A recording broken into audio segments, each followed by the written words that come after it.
Hey guys, Marry Me. This is Anastasia Adamfire. I wanted to get a video up about something that I'm going to be doing in the next week. A little bit of backstory.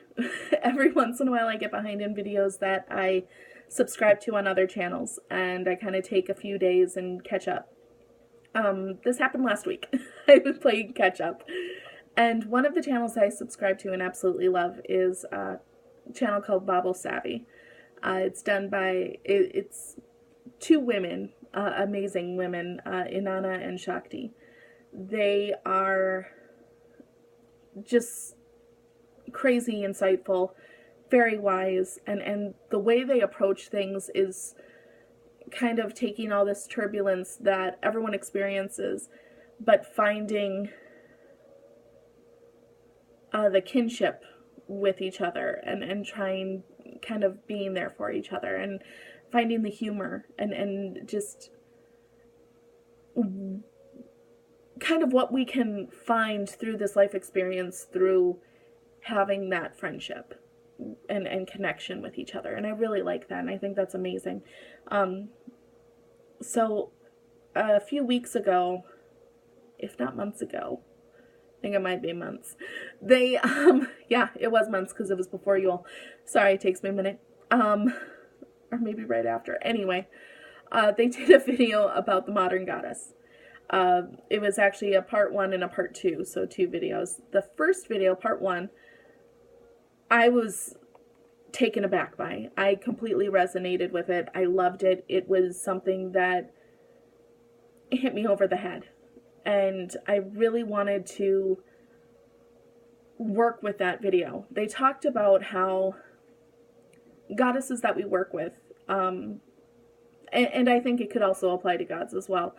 Goddesses we work with, we can think of in their classic sense really easily. You know, we see, especially if we work with, I know the Greek pantheon pretty well, even though I don't work with anyone in the Greek pantheon. You know, if you work with Athena, you see her in her helmet and her breastplate and her toga underneath and her shield and sword. But if we looked at her in the modern times, how would she appear? What would she look like? What kind of things would she be drawn to? What kind of things would you be able to do homage to her? More so than, you know, lighting some incense, which I am also doing. So if you see me kind of looking off and fixing things, that's what I'm doing. But more so than lighting incense or lighting a candle or maybe leaving flowers or food out for her, what can you do to do her honor? What can you give as an offering of sorts through service? And I thought that was such an awesome point and such an awesome idea. And it made me really stop to think about those kind of things regarding hell. What could I do more so than lighting my incense every week and my trips to the cemetery and things like that? You know, what more could I do? I think another channel, Her Speaks, she had mentioned volunteering as an offering to the goddess. You know, putting that out there instead of just putting a rotted apple on the altar. You know, actually getting out there and doing something. And I thought that was an amazing thought. And I heard it before, but it really just hit me. And thinking about our goddesses in the modern sense for me also raises so many other things. In their video, they mentioned how when we hear these stories of our goddesses, oftentimes they've been slanted by other religions, by other people. Oftentimes they were written by men. And nothing against men. I am not playing that women are better than men or anything like that. Gender is so fluid nowadays. I don't think it's a thing to really get bogged down with. But I think if we look back in those days, there was this patriarchal energy that was insanely slanted and one-sided, and I do think in some areas there was an agenda and of sorts. I don't think anyone can. Well, you very well could say no, that's not true. But in my opinion, which is just my opinion, it's a thing. But I mean, there are goddesses where we don't even have record of them anymore. There's Freya, who, I mean, insanely huge goddess and awesome and just insanely amazing. I don't have words.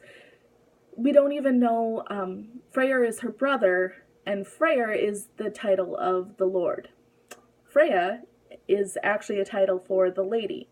So they are quite literally the Lord and the lady, but Freyr has other names. His actual names are known. Freya, at least last time I had heard or read or what have you, Freya was the only known name for that goddess. And it's not even her name. It's a title. That that says something to me. That shows me that, hey, the history of goddesses is incomplete at best. And yes, I understand for gods, it's very much the same thing. It happened all around. But I think because the energy was so slanted to the patriarchy? Yeah, that's it. You get a lot more information about gods than you do goddesses at times. Now, I don't want to delve too much into that because there's always that, but what about this? What about this? And that's not the point of this video. The point, when all is said and done, because I feel myself starting to digress and go off on tangents that I shouldn't, the goddess, I believe, is alive. She is within as well as without. She is all around us. She is all-encompassing. She is nature incarnate. She's everywhere. She is going to evolve just as we evolve. Just as we have made strides in various ways, she has had to accommodate those as well. Because of that, yes, the stories are important. Yes, the histories are so important. Yes, what is out there, we need to know. We need to take in. We need to study. We need to have it be a part of us.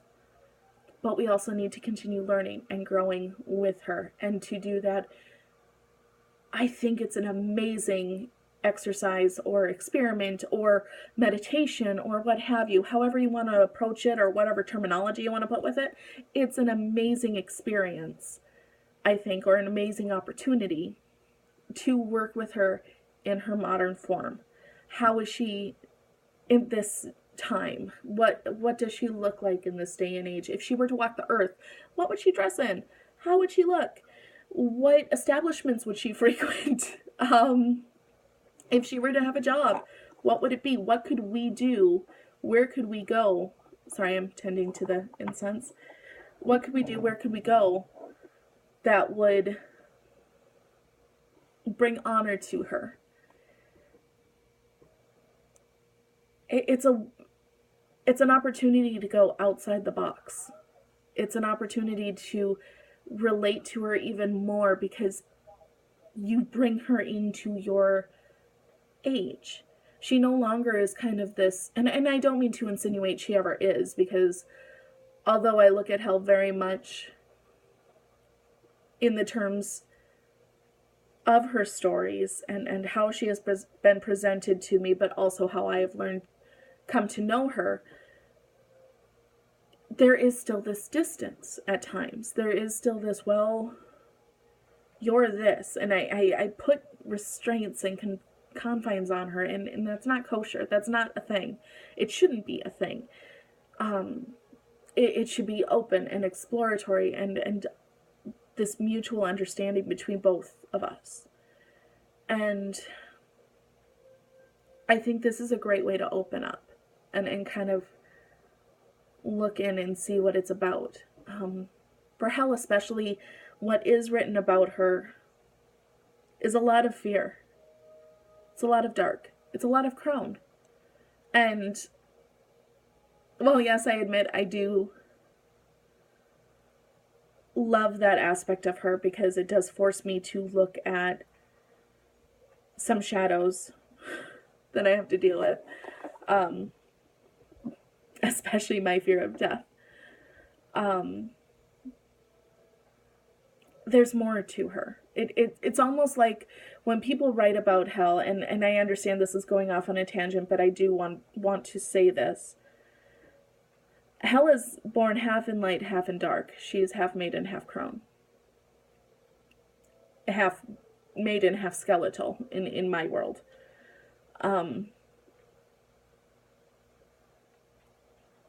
But I think it's more intricate than that. I always have. It's almost like when things are written about her, you have this, she's dark, you don't necessarily want to work with her, you need to keep your distance from her, she'll bring about, her sacred rune is Helgelaz, which is, the destruction rune. It's hail. It's destruction through nature. It's a thing. It's hardcore, I get it. But you're forgetting the rebirth aspect, and the fact that through this destruction comes new life, comes new growth, comes new energy. So it's not all dark. But then you also have people that look at her and see, this warm, fuzzy goddess of acceptance, of love, of, protection and care. And I have been definitely one of those people, because that was how she first revealed herself to me and worked within me. But now I am very much learning there's that other side. And I think that's the thing is, well, yes, there is this life to her. There's also death. And you can't have one without the other. It's all about balance. The truth is somewhere in between. And I think through working with our goddesses in various ways, in various capacities, we get to know that truth a little bit more each and every time. So I'm definitely going to be opening myself up to more opportunities like this. But for right now, I am going to be partaking in a week with the modern goddess Hel, and seeing who she is in this day and age. Have I been cut off from that modern aspect? Have I been not relating to her as much as I could? Is there, well, of course, there's always more. That's the silly thing to ask. But what else is there if I would open up to how she approaches us in this day and age? How can I approach her in this day and age? And what more can I, what can I learn in that, with that perspective? So yeah. So the next week will be a lot of meditating, probably a lot of crafts, because we all know me. That's what I do. That's what I love. But yeah, you'll probably see some more rambly videos. I'm definitely going to do one at the end of the week, just letting you know what I discovered, what I found for me. And again, these kinds of things are always very personal. What I find with Hel can be completely and utterly different from what anyone else has ever had with Hel, or felt with Hel, or communicated with Hel. I don't think there's ever one right way. I don't think there's ever one, this is it, because everyone's experience is different. There can be commonalities. I think there can be things that, oh, you found that too? So did I. I think there are some things that just are. But if someone were to say, you know what, I didn't get that from her, I got this, I don't know that I could ever be that person that's like, then it's not Hel. I would be a little nervous to say that's not Hel, and have Hel be like, really? You need to calm down. I think I know who I'm calling to check. So yeah. Please like, subscribe. Uh, any comments are welcome. Please be kind. Remember, there's that whole thing of karma. You know, if you don't necessarily agree with something that I've said, no harm, no foul. I don't mean to offend. I don't mean to put words in other people's mouths. I don't mean to spread negativity just because that's not what I'm about. But yeah, I'm kind of excited, and I just kind of wanted to share, I guess. So, with that, I'm going to conclude this video before I get too rambly, because I'm already over 15 minutes. And, yeah, but I think that I'm going to leave it there for right now. And we'll see where this week leads me. So, as always, many blessings, blessed be, and I hope everyone had a great weekend.